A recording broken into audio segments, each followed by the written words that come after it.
All right. Welcome back to the second panel of our conference that will be dealing with the internal EU repercussions. We have a mix of two speakers, one lawyer, one political, pardon me? Political scientist, yes, and that is Dr. Meissner, who I will introduce in just a second. She will be the second speaker. First speaker is Deputy Director Thomas Stölzl, also a career diplomat and someone we are very lucky and proud to have won from as a speaker, to have won from the Federal Ministry of European and International Affairs. He is a Deputy Head of Department for General and European Matters at the ministry, but he was also Deputy Chief of Mission at the embassy in Sofia and elsewhere, also in the US. So he brings ample experience, and I'm very proud to say that he's also an alumnus of our faculty.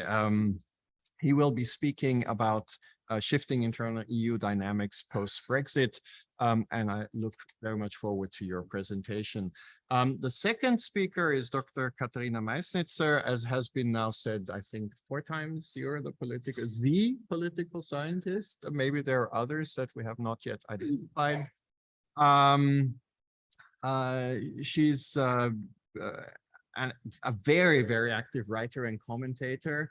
And also has won prizes and awards for those activities, and not least the title of Lise Meitner Researcher at the Center of, or for rather, European Integration Research at our university, that is the University of Vienna. She researches in the intersection of international relations and the international political economy, and particularly, I take it your empirical focus is on the EU and its external relations, also on issues of Brexit. And that is why today here she will be speaking about post-Brexit EU politics. Welcome to both of you. I propose that we proceed as before, meaning that we have the 2 presentations in sequence and then a joint discussion of both presentations afterwards. Deputy Director Stölzl, please have the floor. Thank you so much. I have to, and thank you also for having me here and for the kind introduction, Professor Jaeger. I have to update you. Since last week, I'm in charge now of Southeast Europe at our ministry. I apologize. No. It was a very, it's a very recent development. Why I'm here speaking about Brexit is because until July of 2021, I was, so to say, the coordinator in the Ministry of Foreign Affairs for Brexit. I thank my previous speakers for taking me down to memory lane, reminding me of the worst Christmas up to date of my life. Getting up there at 7:30 in the morning to write a Coreper instruction or the draft of it. So it was quite a special time. Today I will focus on the shifting internal dynamics post-Brexit. I will start with the changes in the institutional setup.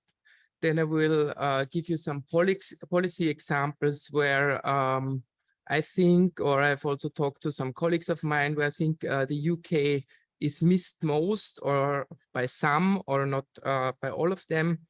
Then some thoughts about reactions and repercussions to existing or new groupings of member states within the Union.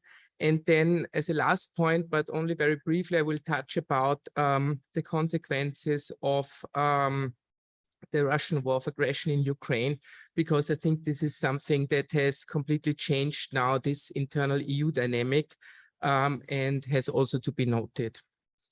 I start with the EU institutions, and as it has already been mentioned before, when we look at the EU institutions, so the last parliament's election of the European Parliament were in 2019, and already at this time, in May of 2019, the UK had already ceased to be a player, so to say, in the European scene. So there was no, when you think back about already the Salzburg summit, it happened in September of 2018, and isolation, so to say, of Prime Minister May at that time, you could see that the EU ceased to be a player in these important roles for the future when the new parliament was elected and then the new commission was set up. The elections for the European Parliament in 2019, they were held in the UK, but the UK had already, it was a big discussion if they should even organize these parliament elections. This was a big discussion back then. The EU said you have to do it because you're still a member.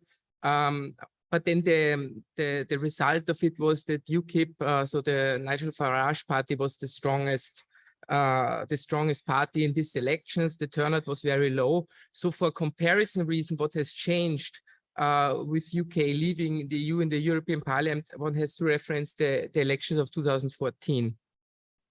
So what we see here is in particular a weakening of the Social Democratic group in the European Parliament, because the Labour Party had always been a very strong and very, they had a very strong in this Social Democratic group. They lost 20 MEPs of overall, so from 185 to 154. And there was also a weakening of the group of conservative and reformists. As you know, the Conservative Party already left the European People's Party in 2009, and then they were part of this conservative and reformists group. This had not so much repercussions on then the governing coalition that provided the majority for the new commission, which was the European People's Party, the Social Democrats, and Renew Europe.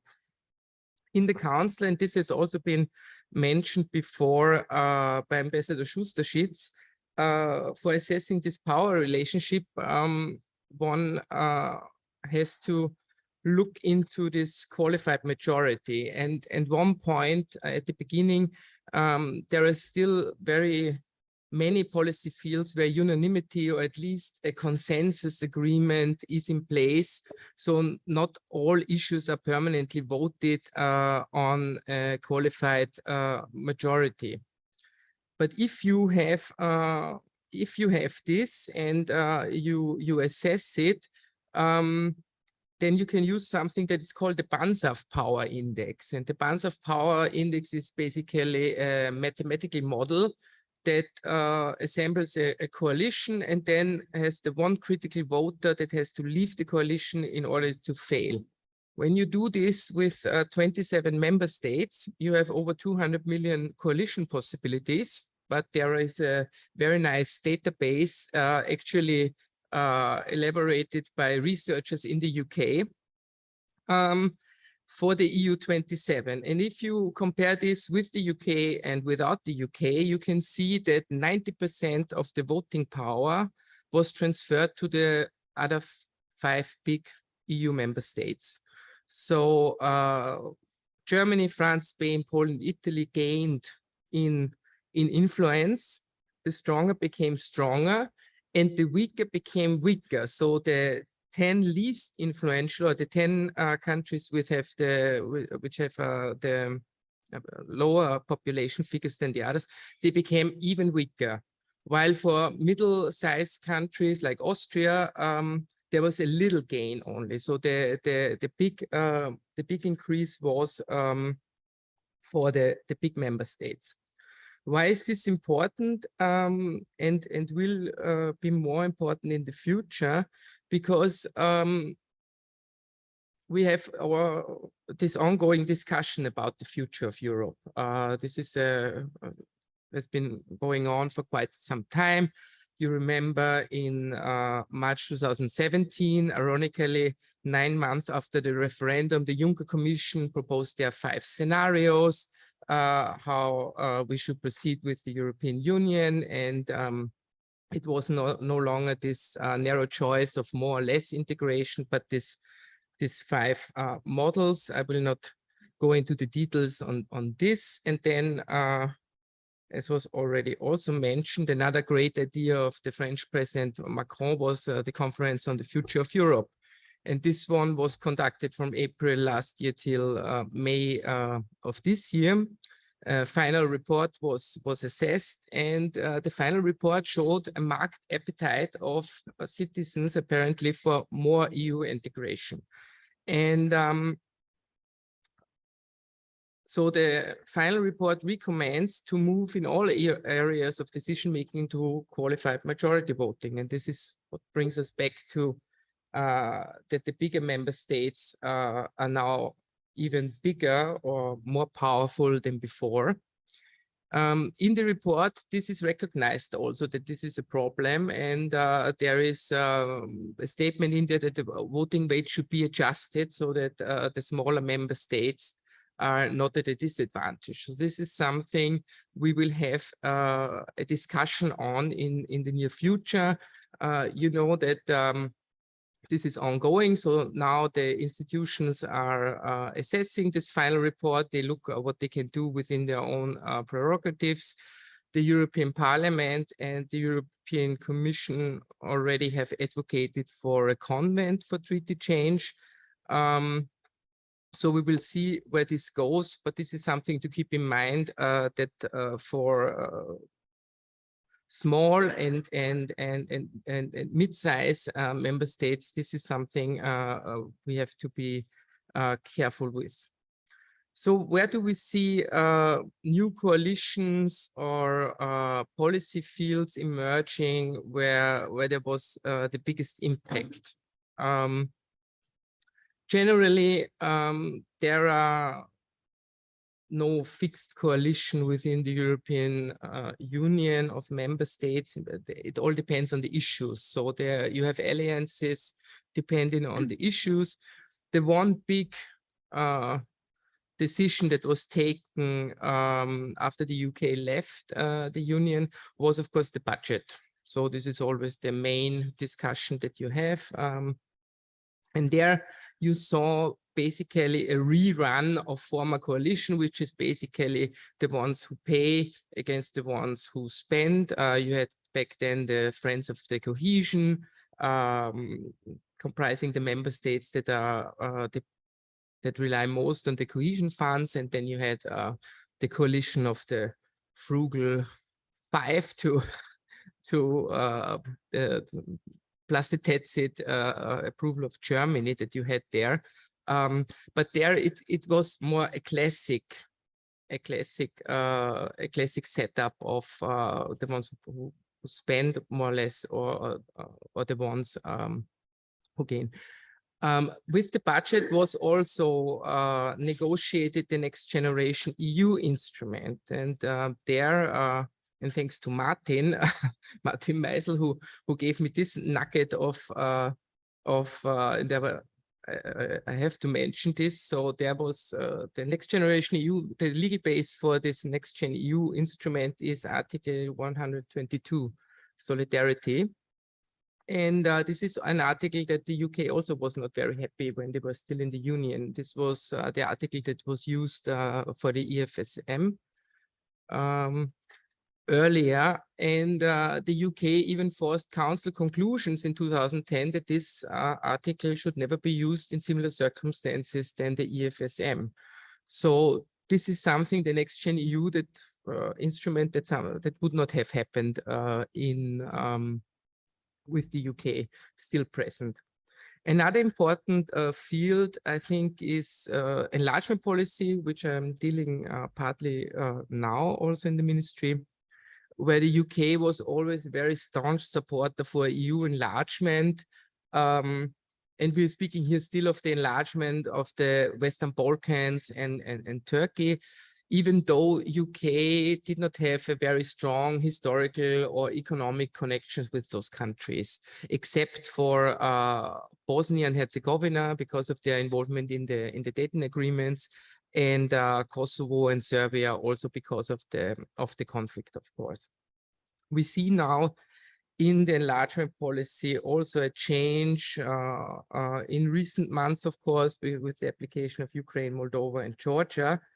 And but an interesting part of this discussion here is Brexit has been described as an enlargement in reverse. So getting out, or as you said, getting the eggs out of the omelette.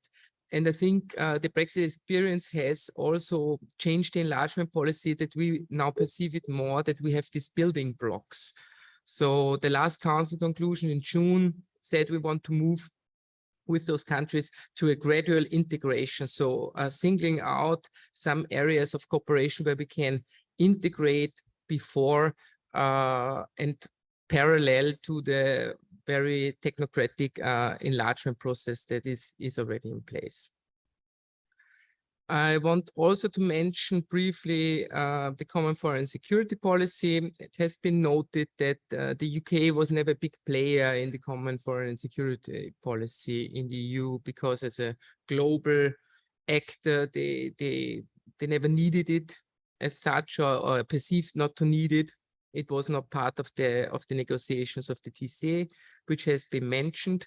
The one exception where UK played a major role there was sanctions policy, where they were very active. There was even in the parallel of the negotiations, there was this idea of a EU-UK sanction council, but nothing came of it.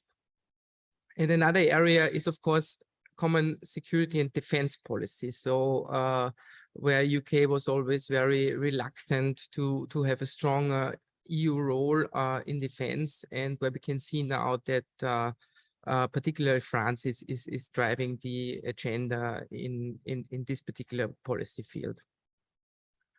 So coming to the informal groups of member states and how this changed. So I will start with the Nordics, and this has also been mentioned by Ambassador Schusterschitz. They lost a good friend with the UK, free trade. They were very aligned on a lot of positions.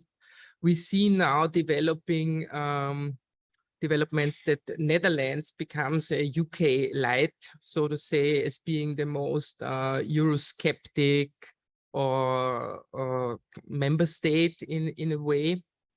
There is an event next week about this topic by the Klingendale, who did a survey on that. But central now, and now even more important than ever, is of course the German and French grouping, or the engine, so to say, of EU integration. This is also a very old model. They celebrate 60 years of cooperating in the EU field early next year. You have read the media reports that it's currently there are some brains in the engine or so, because one planned meeting had to be postponed.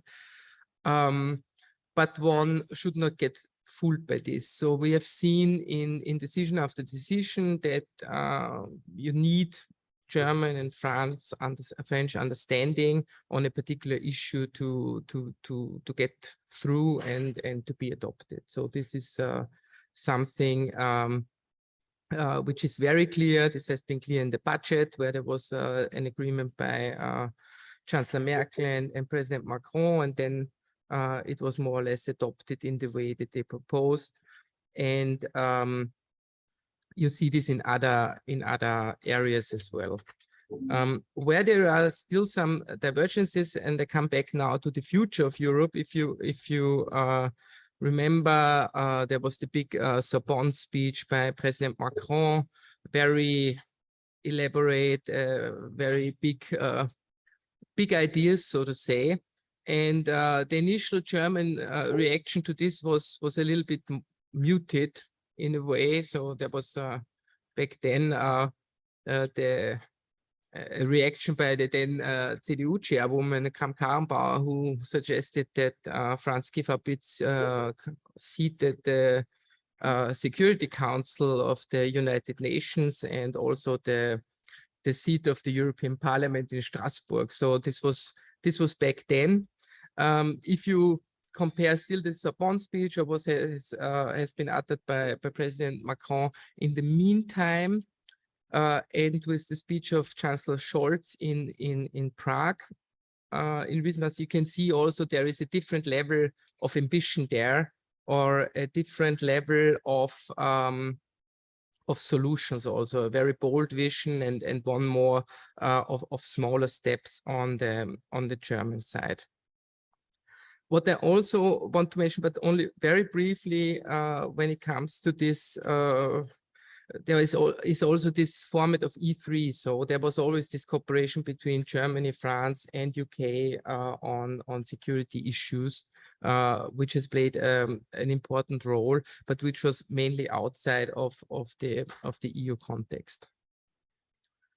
The Visegrad Group, and there has been argued there are a number of papers out there that if they stick together, they could be a decisive block in this whole in the union, and it could be the one who brings the agenda through with agreeing to parts, or if they play it well, so to say, in brief.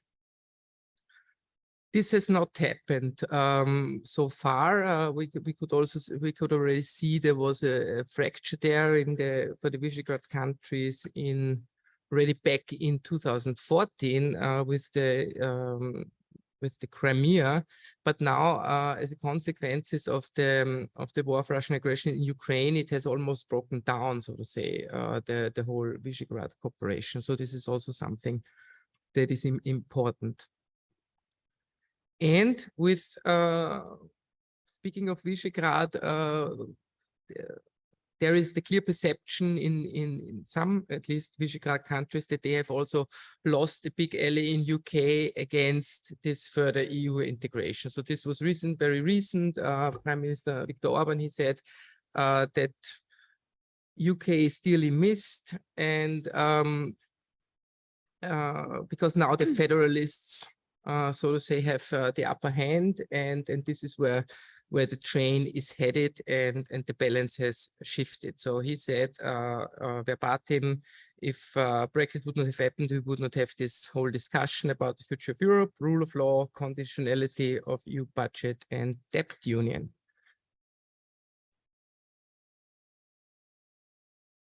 What about the southern countries? How have they played? So Italy, I think this is now will be interesting to watch with the new government, how they position themselves in this EU context. In Spain has in recent years, or in issues not of vital importance to Spain, not played a major role in the EU, and the same goes, of course, for Greece. What have we done as Austria? There are at least 2 regional initiatives that came up, and they are not Brexit related directly, but it's just so food for thought. There is now this Slavkov format. It's a cooperation between Austria and the Czech Republic and Slovakia. It started out as a regional neighboring countries initiative, but we see now it's branching out, and we welcome that it's branching out. So we have a parliamentary dimension now, and there's even now in foreign policy fields, there are, for example, joint trips of the foreign ministers were conducted in this Slavkov format. And as a consequence, to deal with the situation of COVID, there was also a new format introduced. It's called the Central Five. This is Austria, Czech Republic, Slovakia, Slovenia, and Hungary. And there, it's still out there. I would say it's very new. It's just 1 year old, but we will see where this goes. Very briefly now on the consequences of the Russian war in Ukraine, because I think this has changed the dynamic in the EU completely. So what I would have said here now would have been very different in a way without this aggression. So we have already heard about this idea also of the European political community, where you have this new narrative now of democratic countries standing up, fighting authoritarianism. And the first summit in Prague, I think, sent a very strong political signal. You have also, with Finland and Sweden joining NATO, a different setting in the EU security policy. But what's most important is you have the narrative and the gravity, so to say, has clearly shifted to the east now. This is something which is very clear. So a lot of policies, and be it on sanctions, be it on financial support for Ukraine, the use of the European Peace Facility to support Ukraine.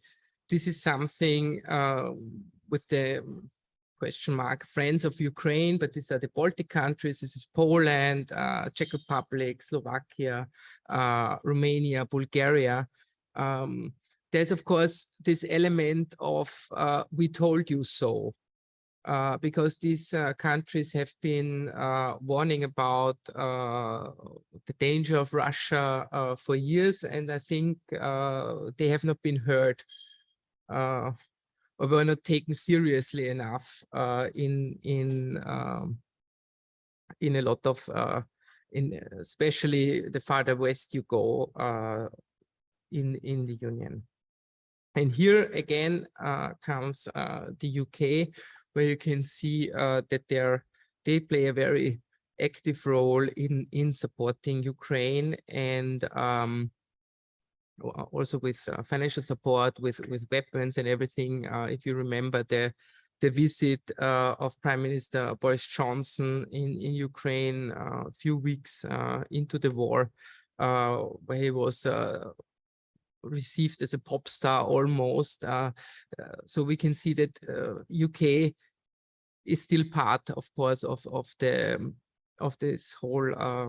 whole setup. So to sum up, I think it's still too early to tell the real consequences. We can see it in some policy fields more than in others. We can see that some member states lost an important ally in UK, and there is some reconfiguration among member states. We will see where the train goes, or where the process goes with the discussion on the future of Europe. But to really close, we have to think about in the EU that there, and to paraphrase a very famous UK statesman, Lord Palmerston, he said, there are no eternal allies, there are no eternal friends. It's only interests, and interests are eternal and perpetual, and these are followed. And this is very true in the EU every single day and on every single issue. Thank you so much. Thank you very, very much, Mr. Stölzl, for this very insightful presentation that will inspire the discussion now. Dr. Meissner.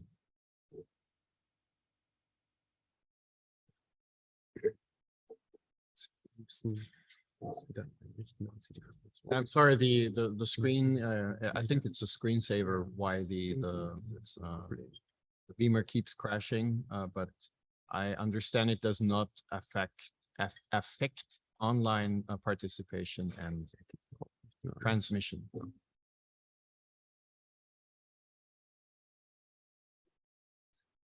Ja, das geht überhaupt nicht mehr.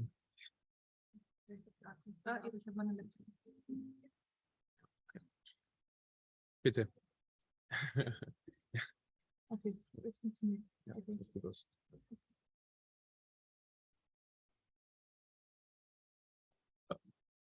Tauscht du den Laptop aus? Nein, der muss noch neu starten.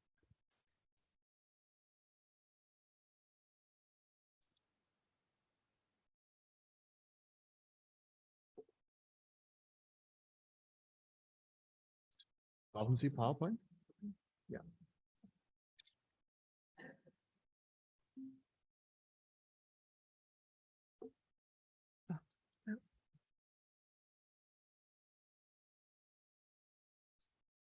Maybe we use, while we wait for the laptop, maybe we take some questions for the presentation of Mr. Stölzl to save time. Yes, please.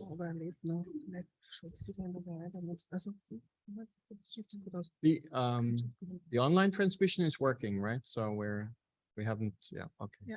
Please. Sorry, Michelle Everson from Birkbeck, University of London. I was wondering, in terms of the smaller countries, I was a bit intrigued by Chancellor Scholz with regard to the West Balkans and his eagerness to admit or to push that process forward, which has been stalled, unfortunately. And I was wondering, I can't quite see the German interest. I was wondering if you had anything to say on that German interest. And then in terms of the breakup of the UK Union, which I think I'm fairly certain it's going to happen. What will be the reaction to, say, an independent Scotland in the EU? Please answer. Yeah, thank you. Concerning Germany, we saw last week a very strong signal in the Berlin process summit. So the Berlin process was reinvigorated by Germany. They took a major effort, and enlargement is very much on the agenda right now. Seeing the German interest, of course, it's there, but in the enlargement, and of course they have gained more importance, of course, because of Brexit. That's clear. So this is it's become the indispensable nation, so to say, as Madeleine Albright said about the US for EU decision making. That's for sure. But I don't want to comment on what's always written, that the reluctancy of Germany to assume this leadership role in the EU or so. I think what I can say as somebody working and coordinating in EU fields and having worked in the EU field for a very long time, I cannot subscribe to this view that there is this reluctancy. So I've always seen a very strong German engagement in policy areas, at least that I covered. And for the second part, every European country that subscribes to the values of the European Union can, according to the treaty, apply for membership. So I personally, but I cannot say how politically, of course, it will play out in the UK. I brought a small, what you say, crystal ball with me, but not this one. Right. While we're at it, do I see a second question? Yes, please go ahead. So we'll probably finish this discussion while we're at it. You were saying that the Netherlands are now becoming more skeptical, or have become more skeptical towards like the EU. And I was wondering why you think that is it also because of like migration issues, or what are the issues that are provoking change? I'm not an expert on the political discussions that are going on in the Netherlands, but what you can see is that in a way they are on the brakes in certain policy fields, and migration could play an issue, of course. I think it's also that they have very big coalition governments there, and they have to submit all relevant EU decisions to the parliament. So we are currently discussing, there's a discussion going on about Schengen accession of Romania and Bulgaria. Both countries fulfilled the criteria years ago, and it's now treated in the Dutch parliament. So But on the reasons for this, I don't have any insights. But it's a fact that it's also enlargement, for example, is something that where the Netherlands are reluctant or have a different position, for example, as compared to Austria. All right. I suggest we save the remainder of the questions for Mr. Stölzl for the discussion that we're still going to have afterwards. Thank you for your patience and still, or again, my apologies, Dr. Meissner. Thank you. It's all good. Well, thank you for the invitation. I'm here to give you my take and my argument or my perspective on post-Brexit EU politics. I believe my presentation ties in quite nicely with the previous ones, as it picks up a number of issues that have been raised in the previous presentations. If we look back at the European integration process in the past, I am quite confident to say we have seen a tendency towards more enlargement and overall also towards more supranational integration, towards a delegation of competencies to the supranational level and a stronger European Commission, a stronger European Parliament, and a stronger European Court of Justice. Recently, however, and that is not only Brexit, we have seen the EU in a crisis mode, so to speak. We have witnessed multiple, partly parallel crises that have shaken the European Union and the European integration process. Some of these crises were also solved or tried to be resolved on the supranational level. So here you see some examples. Think of the ECB's Whatever It Takes. That was a supranational move by the European Central Bank. Think of the reform of the Dublin III regarding migration issues, and also the recent rule of law conditionality mechanism that was set in place in order to give a response to rule of law and democracy issues in Eastern Europe. Some of these crises were also rather dealt with on an intergovernmental level between or amongst the member states.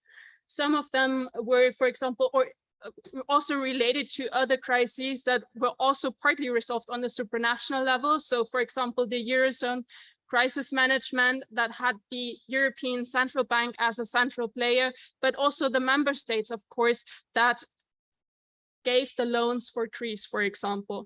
Think of the EU-Turkey deal that was, for example, or that was negotiated most of all by Germany and on an intergovernmental level, but also the Ukraine crisis in 2014, where Germany and France had a major role in trying to resolve that crisis.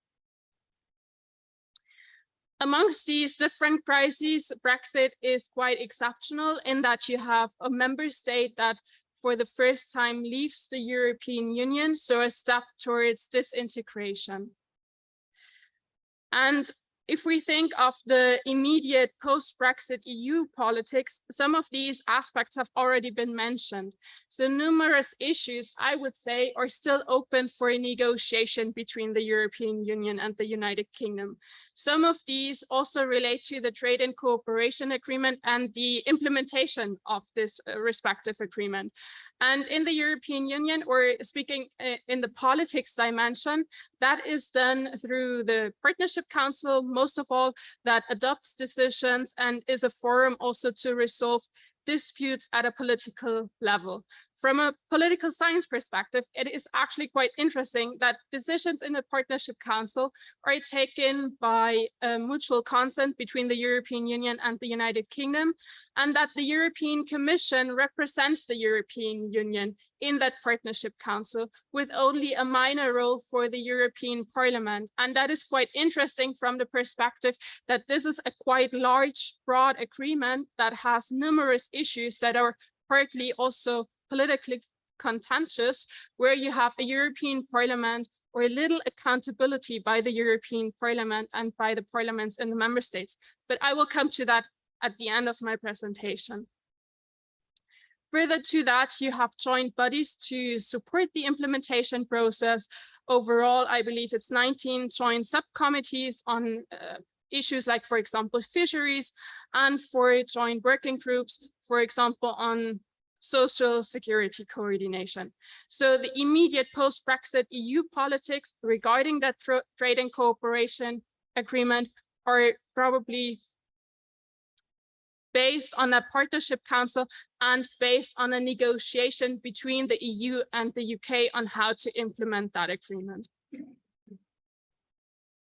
Regarding the more long-term vision or perspective on EU post-Brexit politics, the scenarios by Juncker were already mentioned, and I now want to outline 4 possible scenarios of the EU's post-Brexit politics and go through the likelihood or the expectations regarding these scenarios for each of them.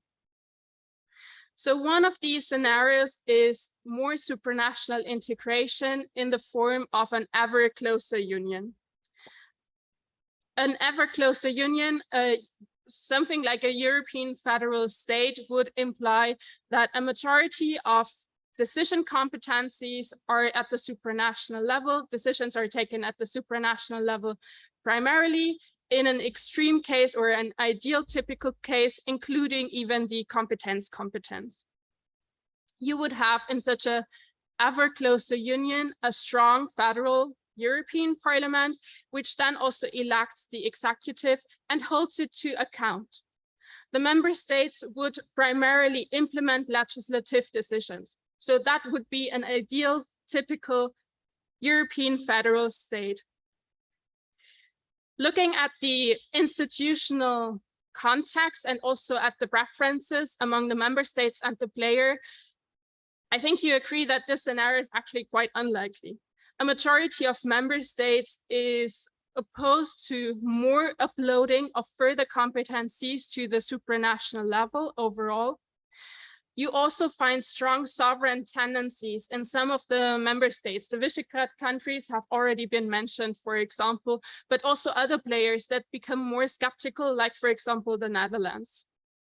You also find in the populations national anti-European sentiments, and even the mainstream parties are under pressure by such populist or partly populist movements. So it's unlikely that any member state executive would strongly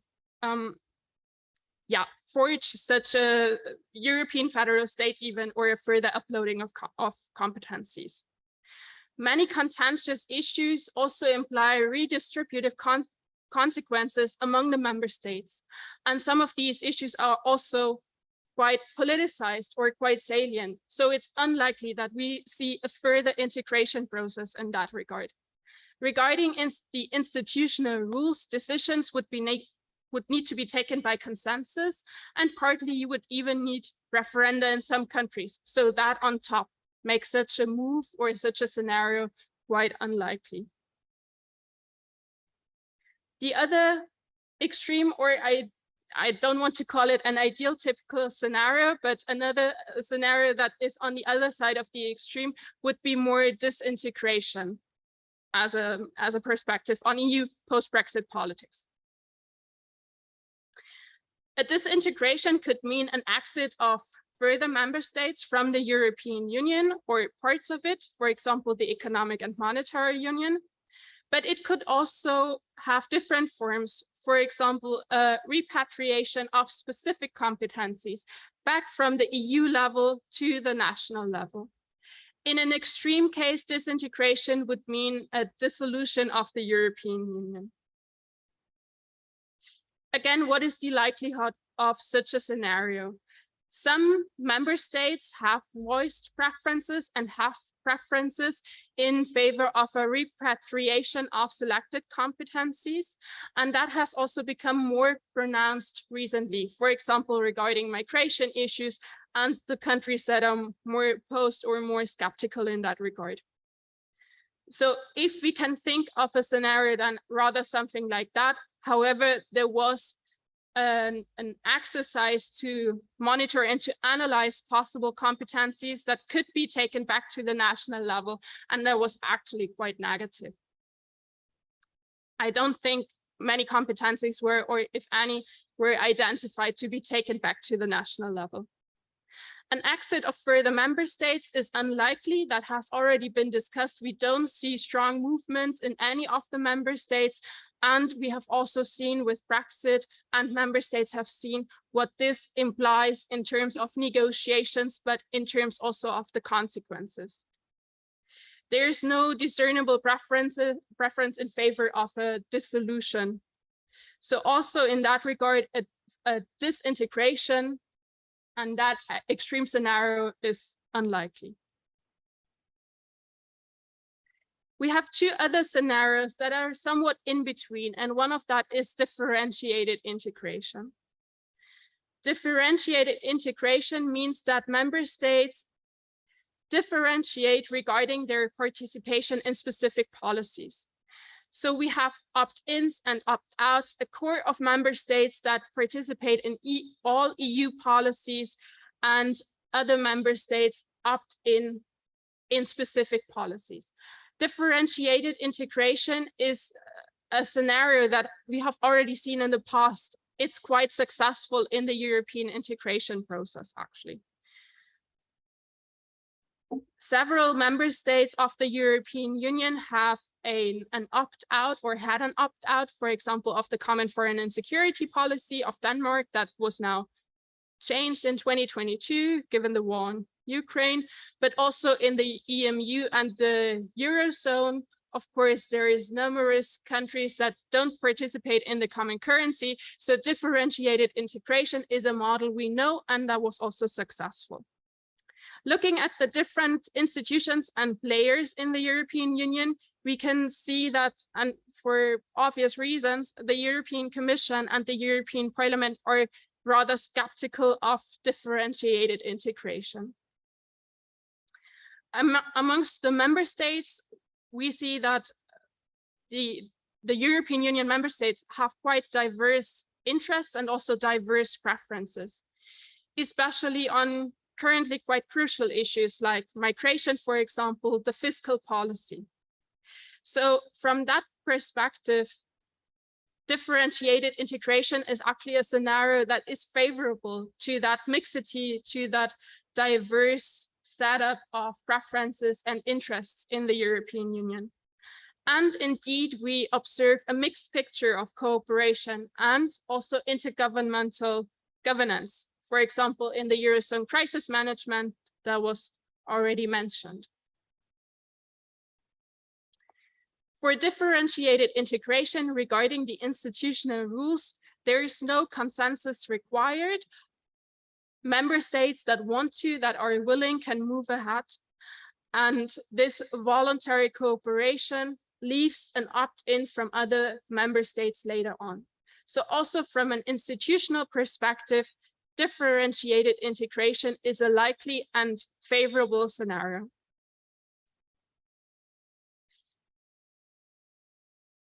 One last, the fourth scenario that we know already in the European Union, and that is also likely to continue in the European integration process, is covert integration.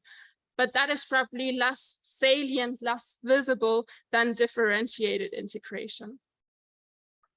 By covert integration, we mean a further uploading of decision-making competencies or a definition of more stringent common policy solutions outside of the formal decision-making arenas.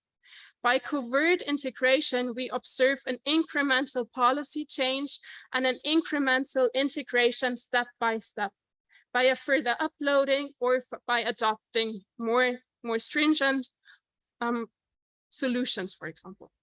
That happens also, for example, through a delegation to non-majoritarian actors and independent regulatory authorities.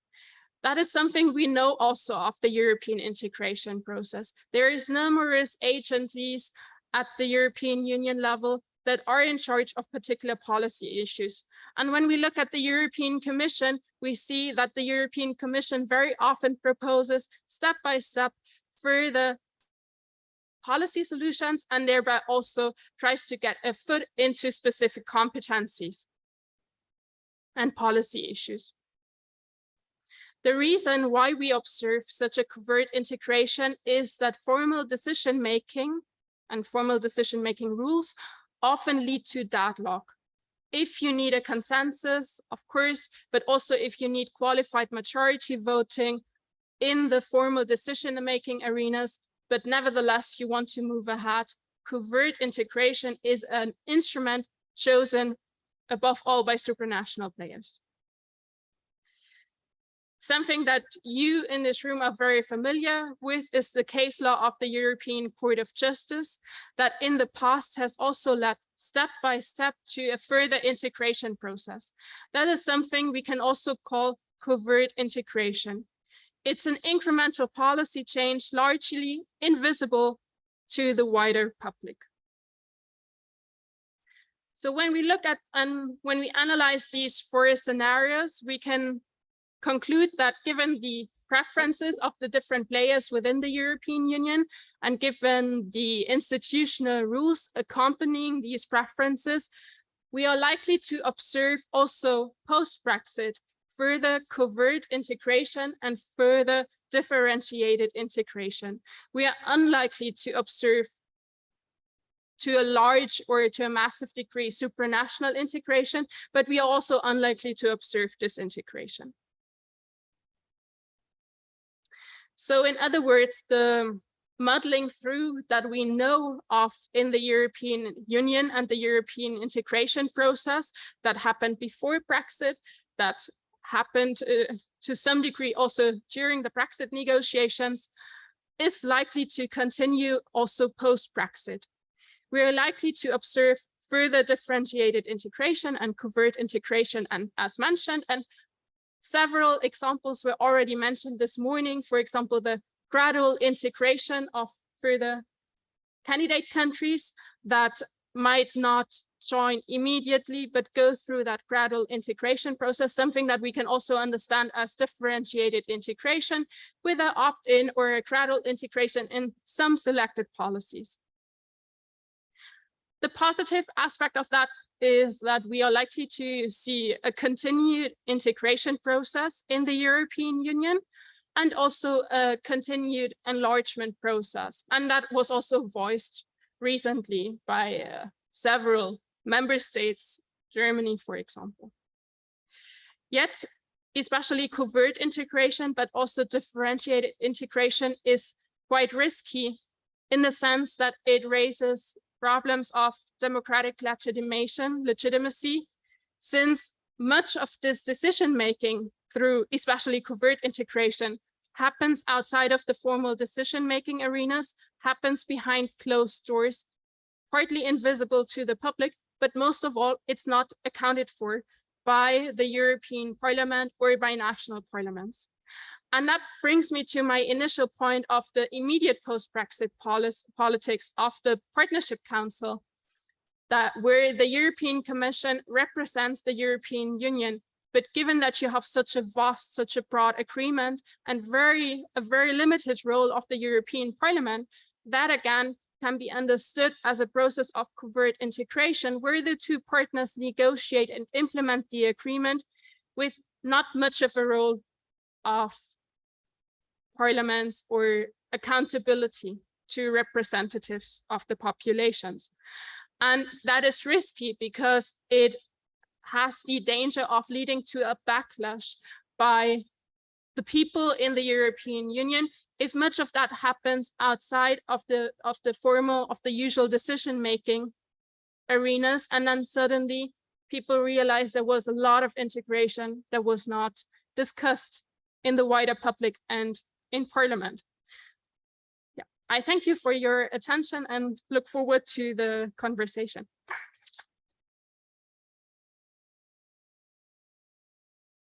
Thank you very, very much also for this very inspiring presentation. I will not delay the discussions any further, and I suggest we collect questions to the speakers. To Mr. Stölzl, if there's anything that you would like to add, and also now to Dr. Meissner. Also, I invite the people who are online. Did I? Oh, yes, please go ahead. It's concerning North Macedonia, actually, and the whole area on Southeastern Europe, as you're in charge, if I understood correctly. There's this problem of the name issue. Now also about a minority of Bulgarian minority in North Macedonia. What is the role of the Commission actually? Could they put more pressure behind the scene? The problem, however, is there's only a caretaker government in Bulgaria since quite some time. Nevertheless, how do you see the situation? It looks even more difficult now than it has been a few years ago, when only France and then Netherlands for some time were critical. That had also to do with Albania, but right now it is really this deadlock. How do you see it? Thank you. Thank you. We have a second question here, and then also I think Michelle Everson. Since you have the microphone, keep it. How about you? Katharina Meissner mentioned this first scenario, this idea of perhaps United States of Europe. And then you said it's very unlikely that we will reach it, at least in the near future. I have a question concerning Germany. On the one hand, I think in the coalition treaty, there the United States of Europe were mentioned as a goal. But could you or Mr. Stölzl elaborate on how is the practice? Has the policy changed? Is there more likelihood that it will be reached, or is this one written and the facts continue as you would? Can I thank again both speakers for excellent interventions. Can I ask Katharina Meissner? I find this fascinating with the fear about the Partnership Council.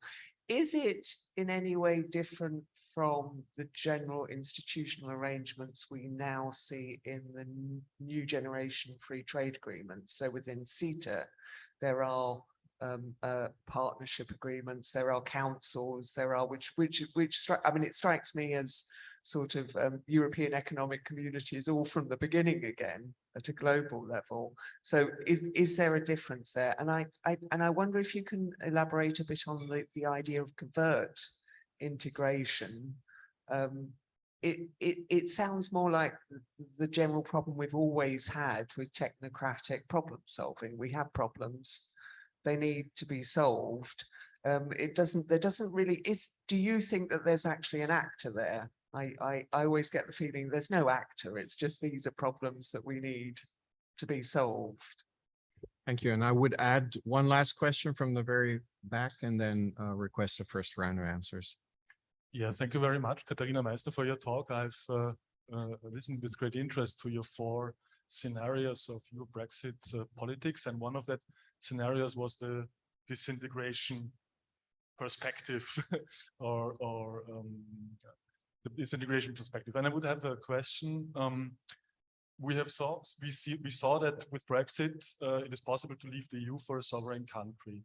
And my question would be, is it equally possible for any other member state of the EU to leave the EU?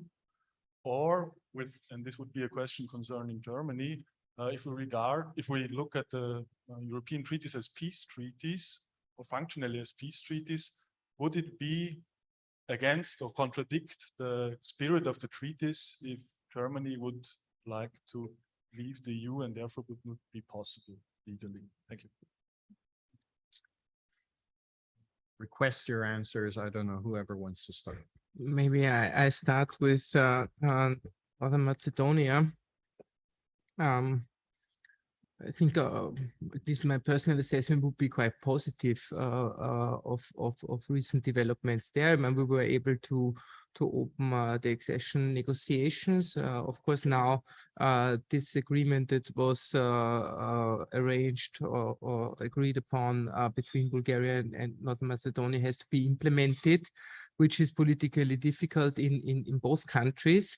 But I think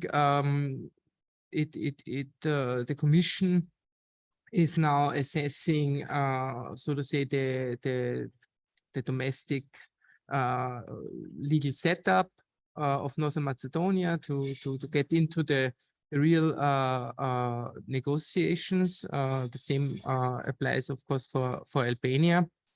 So I think, and a personal note, I mean, I've been 4 years in Bulgaria at our embassy there. It's a very complicated issue, and I think one of the stipulations of the agreement is the joint commission of historians, and I think this could go a long way, in a way,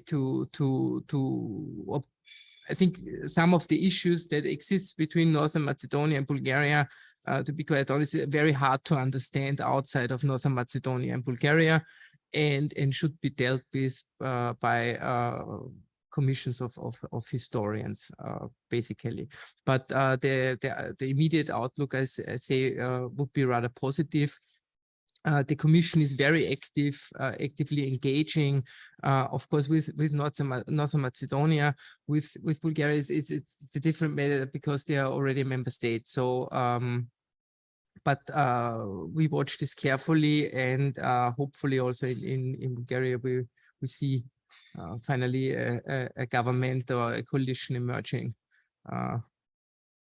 or another election. It's difficult to predict. Dr. Meissner? Do you want to comment on the Germany? I give you. Because that would actually, the role of Germany in the European Union, and if and whether it changed, would have been a question also to you from my side. As far as I see it, but I'm not an expert on Germany's role in the European Union, I find that still the Germany is quite hesitant in some regard in some policies. I mean, one thing is the rhetoric, the other is what they do in practice. So for example, now in the energy crisis, I found that they were quite skeptical towards a European solution to the gas prices and a gas cap. But at the same time, they moved nationally and implemented a gas cap. So I don't think this was probably not taken quite well by the other member states. So I don't see much of that happening in practice. And also, if you read the speech Scholz gave in Prague, then there is a lot of issues raised, but none of these issues are further substantiated how they should be implemented. And some of them are also quite, I find, a bit offensive towards smaller member states. For example, the representation of one man, one vote in the European Parliament, which would imply that smaller member states have basically, Malta would have no representative anymore in the European Parliament if you calculate the distribution. So I don't see much of a change here, but I would actually be interested to hear your perspective also. If I may, I go straight to the other points, and one was on the Partnership Council, if that is any different from other trade agreements. I mean, you often have these implementation bodies and partnership councils in trade agreements, and also, of course, now with the new generation trade agreements, because they imply so many issues. If the politics, the governance structure is different, that I don't know, honestly, because I haven't looked into the governance structure. I mean, usually the European Commission has quite a strong role in these implementation bodies, because of course also the European Commission has the role of implementing, so it's quite natural. But I think what is different here is that this agreement is so broad and includes so many issues. So from a political perspective, it's a bit weird to have the Commission here in such a strong role. Regarding covert integration, it's technocratic problem solving, but I think it's more than that, because in the European Union, you have, I mean, the treaties are the basis, are the formal agreements for the integration process. But these treaties and formal agreements are to some extent vague. They have to be implemented and applied. And that leaves for many articles a lot of room for maneuver and for implementation. And in the European Union, and you see that throughout the whole course of the European integration process, this implementation is sort of a re-bargaining, a renegotiation process among the different players.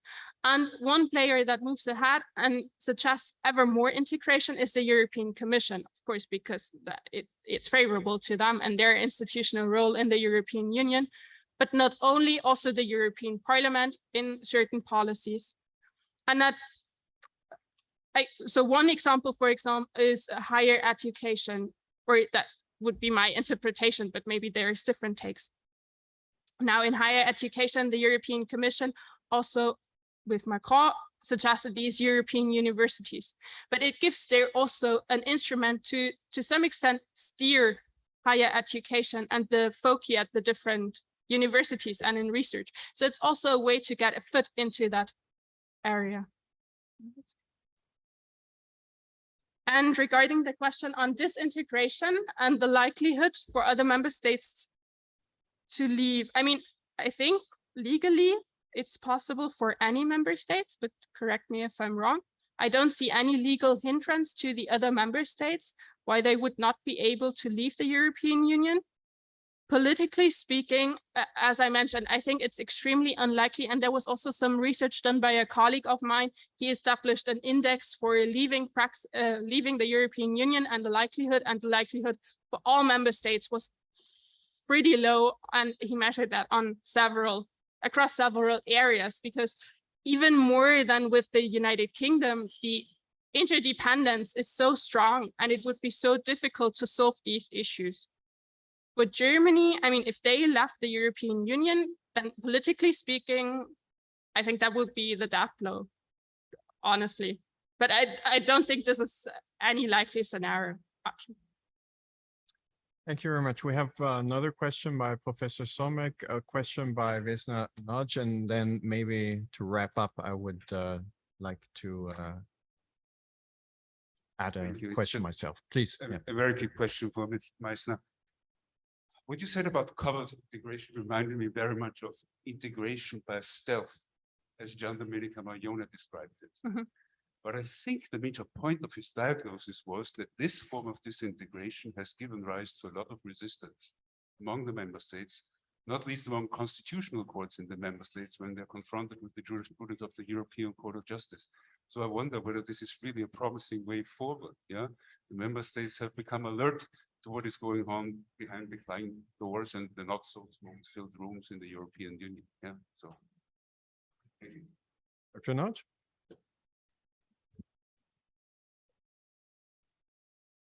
Mr. Stölzl, you work in Austrian Ministry of Affairs, and I would like to ask you, do you have a good loyalty in the coding with the principle of loyalty with the Great Britain as a Brexit state? Thank you. May I add just one more question? And that's actually an observation, and I'd be interested in your feedback, whether you share it. I had a good feeling after your presentations about the future of the European Union. Why?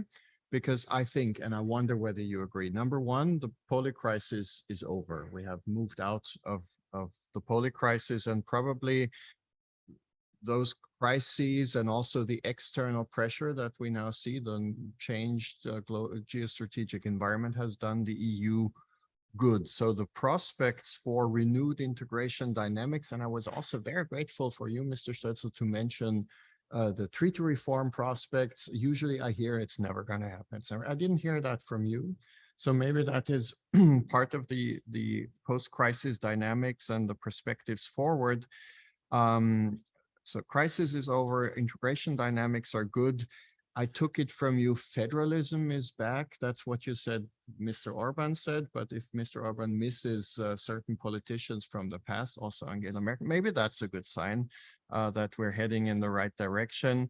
The French-German axis is working in a minus UK environment that reminds me of the early days of European integration. So maybe that is also a good thing.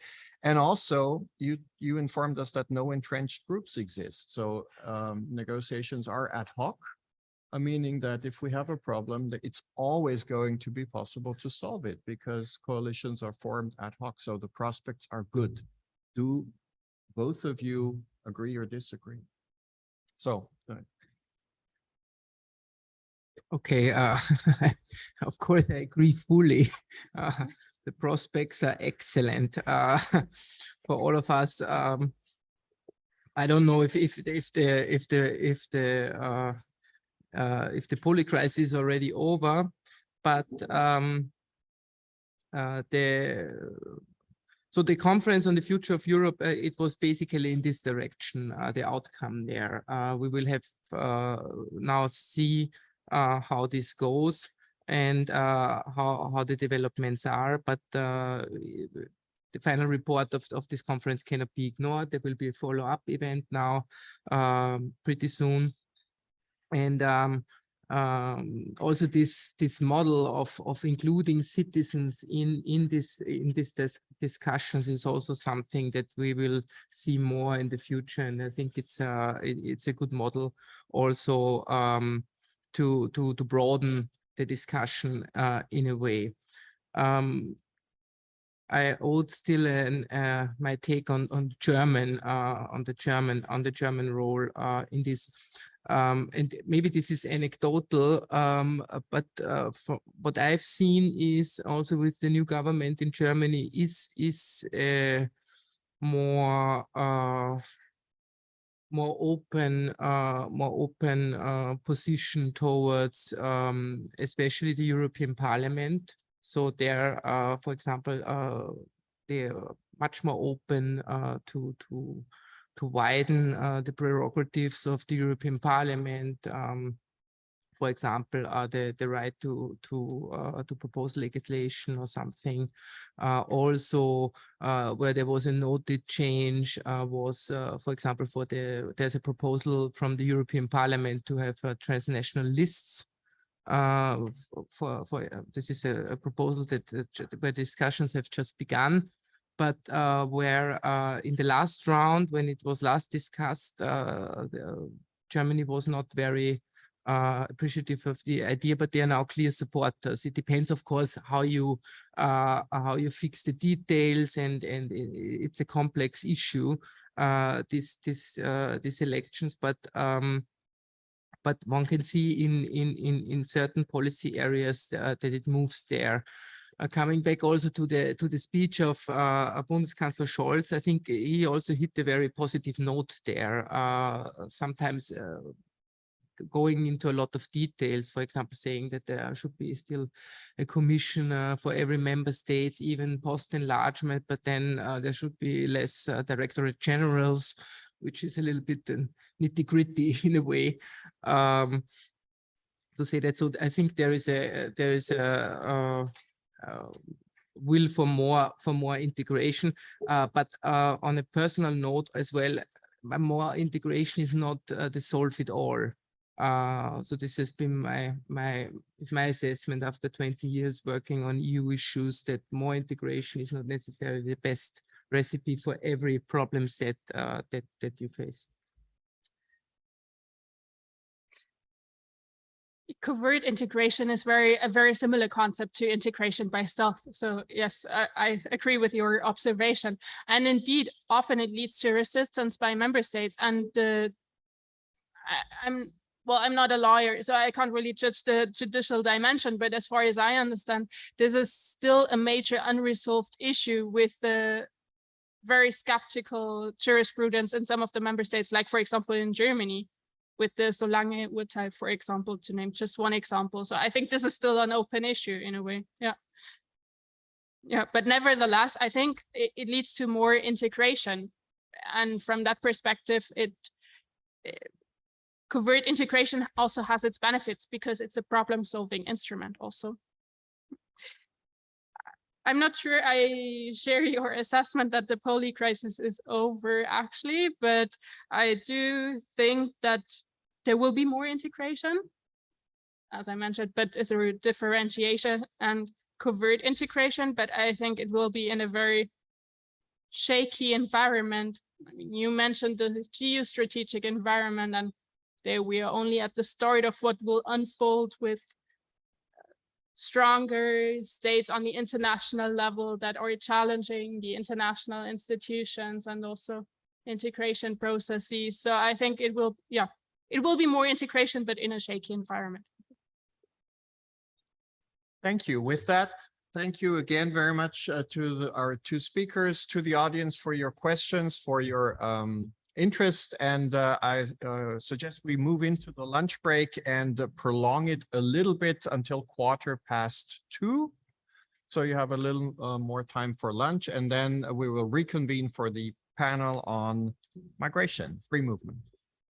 Thank you.